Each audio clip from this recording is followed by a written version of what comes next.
Yesterday I learned that Pastor Pierre at Pilgrim Community Church asked each one of his members to spend 8 minutes and 46 seconds in silence each day to remember the life of George Floyd and to remember the situation that keeps repeating itself in our country.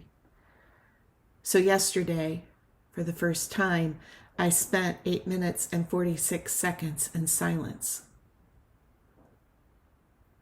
At the beginning, all I could think about were the protests. And where do I need to show up? How do I need to show up? And where am I uncomfortable about showing up? And I was thinking about how I get to come into the comfort of my home at the end of the day. I don't have to fear being out in public, being stopped by the police, because everything in my being as a white person has taught me that that is just not the way things are. And yet they are. They are for Black and brown people all over this country, and they have been for 400 years. I thought about all of the pain of my siblings in Christ who have to learn how to have difficult conversations with their kids, conversations that I've never had to think about. And I thought, how do I need to show up? But then the time kept going on. And 8 minutes and 46 seconds of silence, I started to imagine George Floyd on the ground, handcuffed with a knee to his neck. It was as if I could feel the pressure of that knee on my own neck. And I thought, if that were me laying there, what would be my thoughts? I went in and bought a pack of cigarettes and gave the store clerk a $20 bill.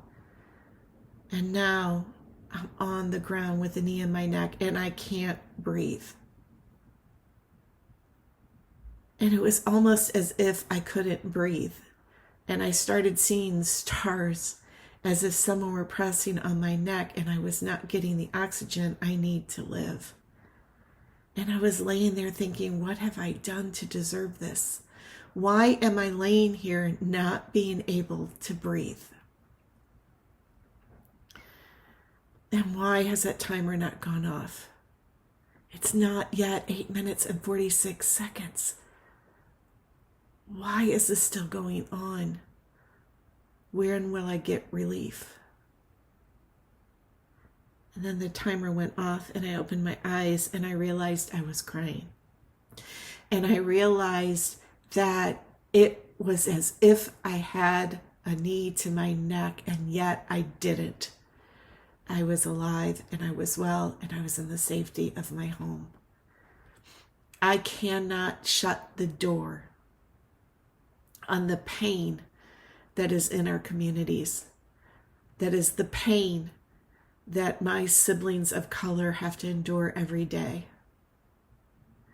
And as I saw someone say, and as I believe, that until Black lives matter, we cannot say all lives matter. Once we can all agree that Black lives matter, that's when we can shout from the rooftops that all lives matter.